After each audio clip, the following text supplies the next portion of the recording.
looking for it now. In the late 1960s and early 70s, before Sound One had established itself as one of the most successful and highly respected sound facilities on the East Coast, it was a solo operation. Co-founder Elisha Birnbaum, a sound editor and foley artist who had recently emigrated to New York from Israel, worked alone, or with a small group of editors, taking on jobs for low-paying independent filmmakers working their way up. But within a few short years, Elisha's family-style, all-inclusive approach, rigorous work ethic, and reputation for astonishing creativity on the Foley stage, high-quality product, and quick turnaround time had attracted both the established and the uninitiated to work with him. As Sound One found its footing and grew as a business, it helped launch the careers of post-production professionals and filmmakers like the Coen Brothers, Michael Moore, and Ken Burns, to name but a few. At its apex of productivity, Sound One would take in 85% of all post-production work in New York City. Here, staff and clients share stories about their personal bonds and the animal spirit that helped define the dynamics at work at Sound One, and how they created what has come to be known as the Sound One family. We were all making movies together. Right. And that's how it felt to the staff at Sound One. I mean, clients were not separate. You were treated as family. Even if you weren't there every day, all the time, you were always treated as family. Sound One really endorsed the grassroots filmmaking, the small time. Kids coming out of school, Elisha would give them rooms, give them equipment, let them mix stuff. He really was building a base, and I think it's the reason why we're all here today is because of that attitude. This Frame by Frame podcast is one of a multi-part series on the era of New York Sound One, 1968 to 2012. Frame by Frame is presented by Motion Picture Editors Guild and Post New York Alliance because it's how you finish that counts. Our website is postnewyork.org, and we can be found on Twitter at @postny. The host for the Sound One series is Harbor Picture Company. The voices in this episode include Sound One founder and Foley artist Elisha Birnbaum, ADR engineer David Bolton, picture editors Michael Berenbaum, Andy Monsheen, and Bill Pankow, supervising sound editor Dave Patterson and Stuart Stanley, post-production supervisor Paul Levin, documentary filmmaker David Novak, music editor Sherry Johansson, chief engineer Avi Laniato, projectionist Ulysses Rivers, studio manager Jay Rubin, and re-recording mixer Mel Zelnicker. Here, founder Elisha Birnbaum, clients, and staff describe how Sound One's intimate environment attracted a creative hive of professionals that built a base for the New York film community and a safe haven for independent filmmakers from around the world. In my studio, everybody was one family. That is what I told everybody. We are a family here. You're not doing it for me. You're not doing it for the client. You do it for yourself. And if you're doing a good job, you will be proud of that. I don't remember, that we have any problem that the client will come and say, that's a terrible job that you did for me, yes? They always praised the kind of a job that they got in my studio. It's like we all together in the same job. Nobody was envious. We all got the same thing. Nobody complained. And that harmony, I think, really helped a lot.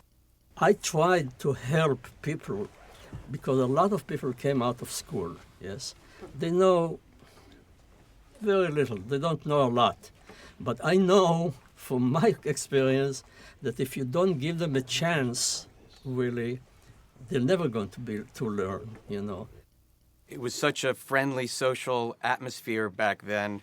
And it came from the top. It came down. And I remember just working in hallways because there was no rooms available out in the hallway with rewinds, and people would come by, whether they were other clients or staff. And, everybody would just stop and talk. Everybody had time to talk to everybody else. People's doors were always open.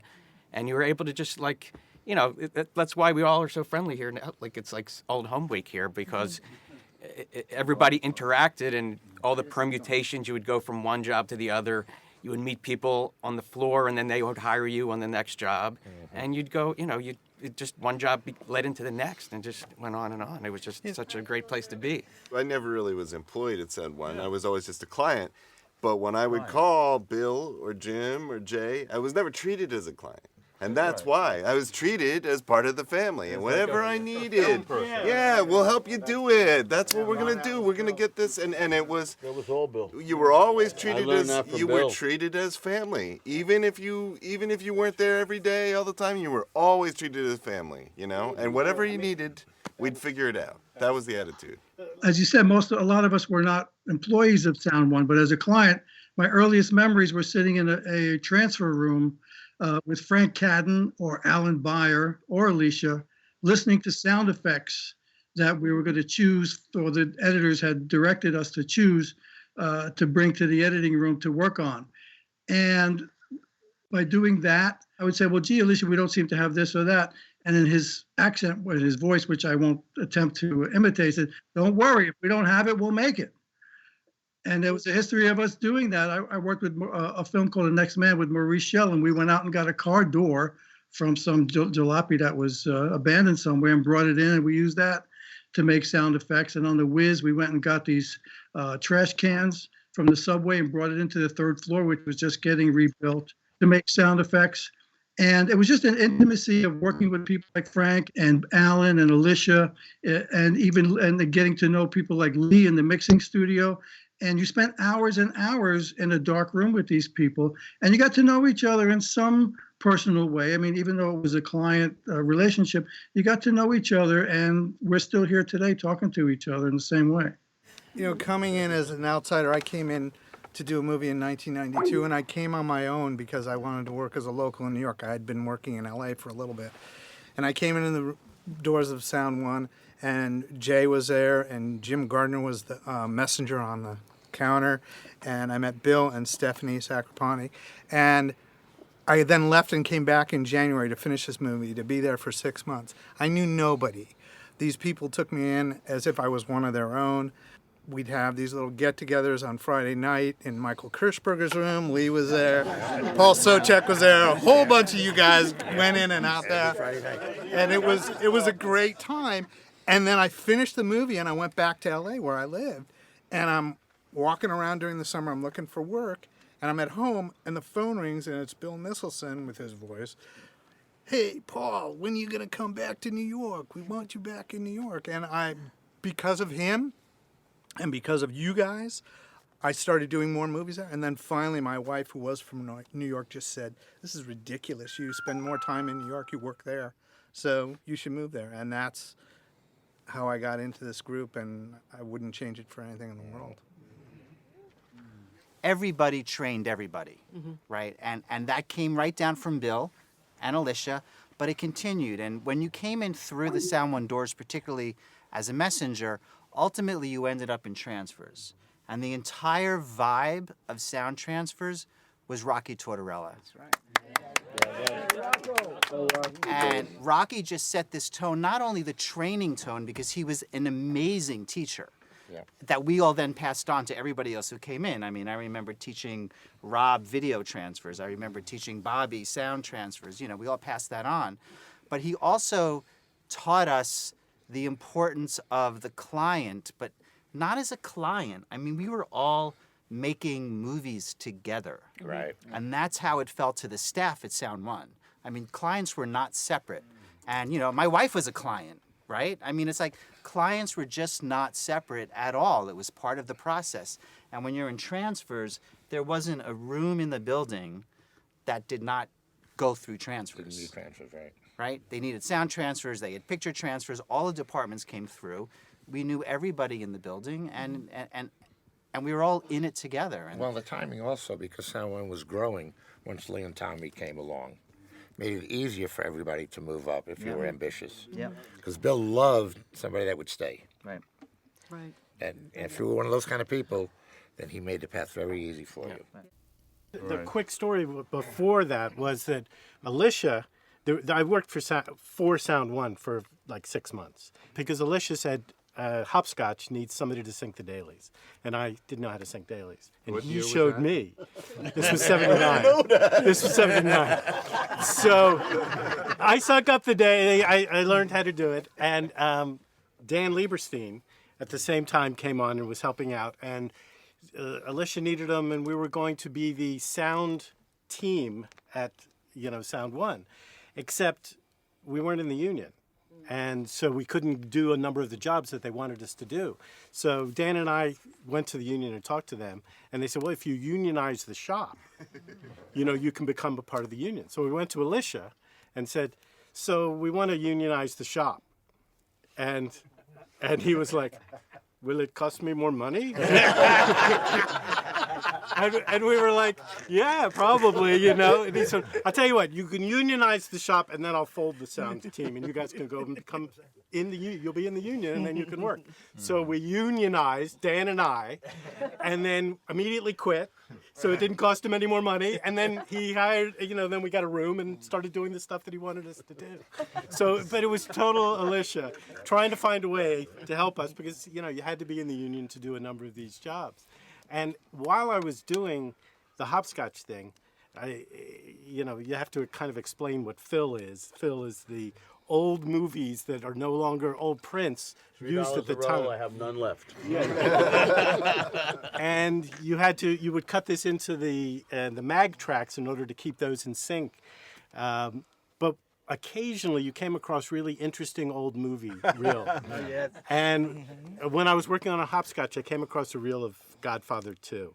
And I pulled it off to the side, and I literally learned about editing. I took that and I recut it on a moviola over and over and over. And Barry, I have a version that I just want to tell. I know it's almost as good as but and that's how I learned to use the moviola for picture editing as well. I was at Sound One probably 2 or 3 weeks, and Andy goes, "Do you want to learn how to sync dailies?" And I said, "Sure." I didn't know what the fuck it was. I said, "Yeah, sure." He shows me the stick, and you hear, and you do the start mark. And now you all know me, right? Okay. So after I did a couple of reels, Andy went and finished it and checked it, and I came back like 2, 3, 4, 5 hours later, and I said, "So how'd it go? How'd I do?" And he goes, "Well, to tell you the truth, you suck." From then on, I knew I was never going to be an editor. And then it was great. But a kid like me, I'm just a normal, average kid from Queens. And no, you're not. Yes, I am. All right? I hated school. I didn't want to go. I wasn't, and I found a home. And Pete did, and you did, and Abby did, and all of us did. I mean, I wouldn't say we were all dysfunctional misfits, but we all it helped. But we literally, Elisha taught everybody. And the one thing, in my conversation with Bill, they were running out of things. So I said, all right, you know what, I'll start ordering stuff and keeping minimums. I did the stock room and all that. That's how I started, so we didn't run out of things. So I became the purchasing agent. But the thing was, everybody who came in started out as a messenger or worked for free or did something. And there was, no matter what department you went to, if you had the willingness to learn, somebody would show you. Mm-hmm. Whether it was in a transfer room with Rocky or Denny or sitting in a console, with Mel or you guys. I mean, everybody helped each other. What made Sound One different is bringing in guys like Jay, bringing in guys who needed work but didn't necessarily know the business, and we made them into film professionals because that's what we did. Giving somebody a break, Bobby giving him a break in the studio, any number of people who built beautiful careers out of the opportunities that were presented to them.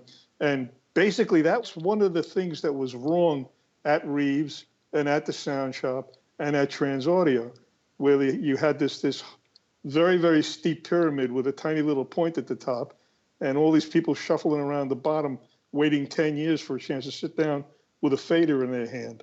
Made a big difference, and that was Elisha mostly. Elisha really, really pushed that. And look in the room now, you got Peter Wagner, who started out as a messenger, Jay, Bobby Johansson. So many got their break there because of Elisha. And another great thing about Sound One, we had all these, we had Sidney Lumet, we had Arthur Penn, we had, you name them, and they were working in the building, and a guy shows up and he's a messenger who all of a sudden gets the job of shuttling some stuff into the machine room, shuttling some stuff out of the machine room. And sooner or later, a guy who really never knew what was going to happen to him is rubbing shoulders with some of the giants in the film business. I think of all the people that we all met there who came to Sound One with gigantic reputations already in place. And for the most part, they were as gracious and welcoming. And that was the atmosphere of the place. The place was just home to everybody. And when you were new, it was, welcome to the family. I keep on thinking about guys like Peter Wagner and Riley Steele, who started out as messengers and found their way behind the consoles, did some very important pictures. Peter still continues to do some very important pictures. It was the nature of the place, and the nature of the place was built on Elisha's personality. Elisha is what we used to call in the Bronx a mensch.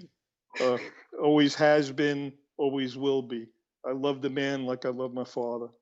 Terrific guy. Speaking of family, most of you guys are around your families. A few of us came from a different country where, today, nowadays, an issue of people who come from a different country.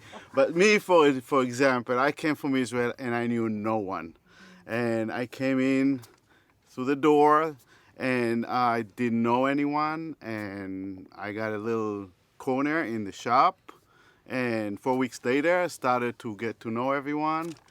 And before you know it, I had a whole entire family around me. You guys supported me and helped me and made me feel like I'm home every day coming there. And that's what made me stay here and have my career. Because without it, I would be probably going back to the country where I came from and have, put that in the past. But here I am 30 years later, and I'm you're part of my life. So this is Sound One. That's the story of Sound One in me. Without Bill and Sound One, I wouldn't even have my family because I'm married to Bobby Johansson. And Bill, I came to be a messenger. I heard about Sound One. I came from Philadelphia, and I heard about Sound One, and I heard that they did sound for film, and I was like, I'm going there. And I found his name, and I went.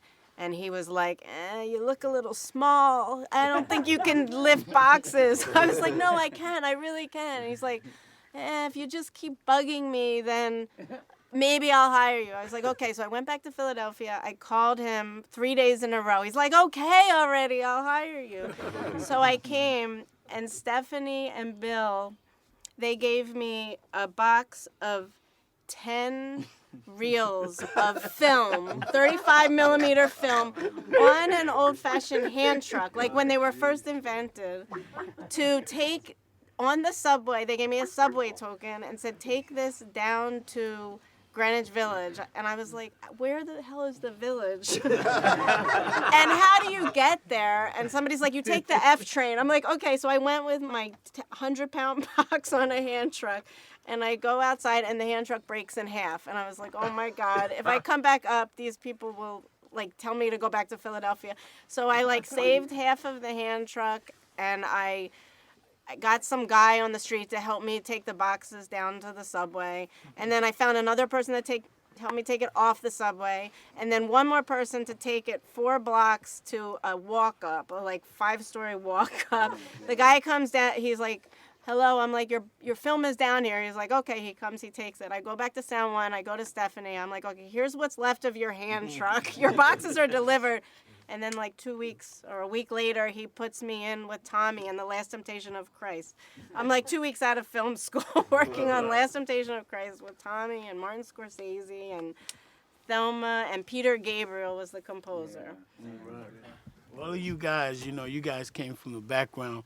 I started Sound One at edge numbering, and it was a non-technical job, so it was these big, huge printing machines.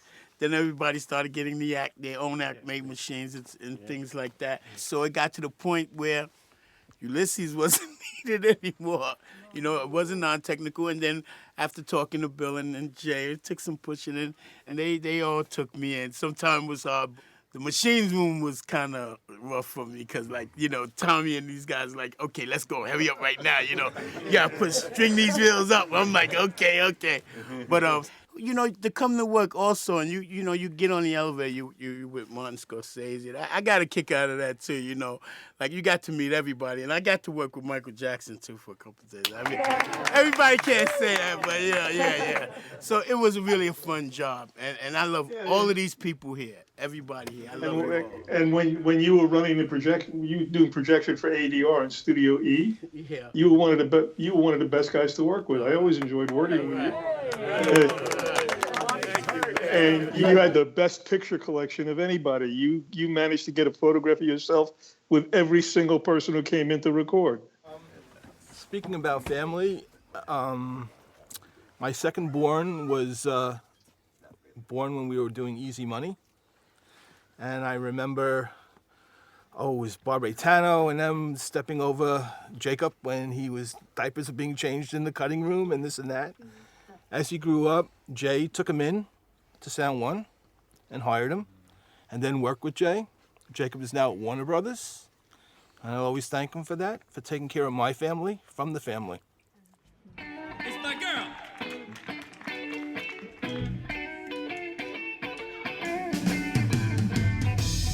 The Era of New York Sound One podcast series is co-produced by Sherry Johansson and Isabel Sadurni. The recording engineers were Peter Wagner, Bobby Johansson, and Mike Rivera. Music by the Sound One All-Stars. In New York, I'm your host, Isabel Sadurni, and this is Frame by Frame.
Mr. Michael Holmstrom.